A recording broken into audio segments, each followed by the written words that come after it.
Welcome to Brainwaves. Today, we're diving deep into a mind-blowing topic, how science and ancient scriptures from different religions seem to align in surprising ways. Prepare to question what you think you know about both. Throughout history, science and religion have often been seen as opposites. But if we look closely, we find that some ancient scriptures predicted scientific truths long before modern discoveries. Let's start with creation. How did the universe begin? In Genesis, the Bible states, "Let there be light," as the first event in the creation of the universe. Interestingly, modern science tells us the Big Bang, an explosion of energy and light, was the beginning of the universe about 13.8 billion years ago. Coincidence or foresight?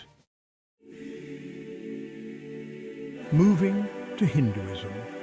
The Rig Veda speaks of the universe's creation as a cosmic egg, or Hiranyagarbha. This concept eerily resembles the idea of a singularity, where the universe was once compressed into an infinitely small point before expanding, just as the Big Bang theory suggests.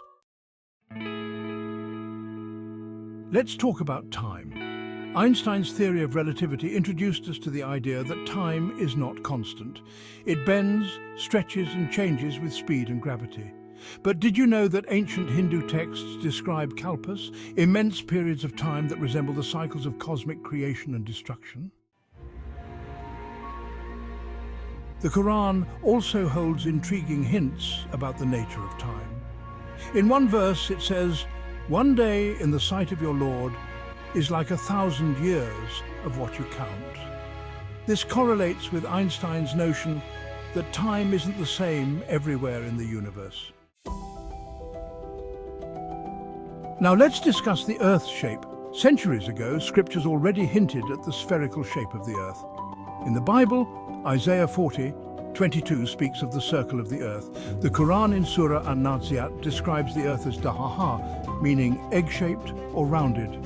Long before Columbus or modern science confirmed it, these texts were onto something. Let's dive into biology. The idea of life originating from water is a foundational concept in modern biology. Every living cell, including humans, contains 60 to 70% water. The Quran stated 1,400 years ago, "We made every living thing from water." Will they not believe? 21:30. How did ancient texts know the importance of water for life? In Hinduism, the Upanishads describe how all life comes from a single source, what science today refers to as unicellular organisms. Could it be that ancient wisdom and modern biology are two sides of the same coin? Now let's talk about evolution. The theory of evolution suggests that life forms evolve over millions of years. In Hinduism, the Dashavatara, the 10 incarnations of the god Vishnu, bear a strange similarity to the evolutionary stages. The first avatar, Matsya, is a fish, just like life started in water. Then comes Kurma, a turtle, which is similar to the move from water to land. Each avatar represents a higher form of evolution. How about the stars? The Bible mentions in Jeremiah that God stretches out the heavens like a curtain. This aligns with what astrophysics now tells us: the universe is constantly expanding. This idea, discovered in the 20th century by Edwin Hubble, was hinted at in ancient texts long before modern telescopes. And what about black holes? In the Quran, there's a description of a swirling mass and a returning sky. Some scholars interpret this as a reference to black holes, where gravity is so strong that even light can't escape. These objects were only scientifically confirmed in recent years, yet they appear in ancient texts. Moving to Buddhism, the concept of impermanence is central to the religion, the idea that nothing lasts forever. Today, the second law of thermodynamics supports this by stating that everything tends toward entropy or decay over time. Could ancient Buddhists have tapped into this scientific truth through deep meditation and reflection? One of the biggest mysteries of our existence is consciousness. What makes us aware of our thoughts and surroundings?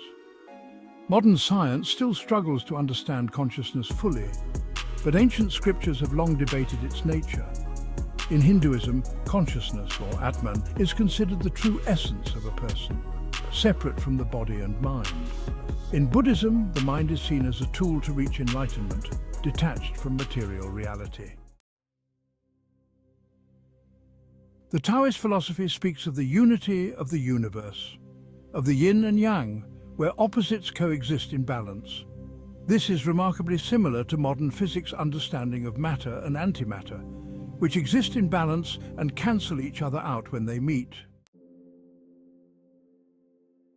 Let's not forget the power of words. Scriptures often mention how words have the power to create and destroy. In the Bible, God creates the world through speech, and God said, "Let there be light," and there was light. Modern science agrees, sound waves are forms of energy, and they affect matter. The science of sematics shows how sound can create beautiful, intricate patterns in water and sand. Science and religion may seem like they are worlds apart, but perhaps they are just different languages trying to describe the same truths. Could it be that ancient texts hold the key to some of science's biggest questions? We may never know for sure, but one thing is clear. Both science and scriptures offer us a glimpse into the mysteries of our universe. And the more we study, the more we realize that maybe these two are not so different after all. Before we wrap up, don't forget to like, share, and subscribe. Your support means everything, and it helps us keep exploring these mind-blowing topics. Thank you for watching Brainwaves, and see you in the next video.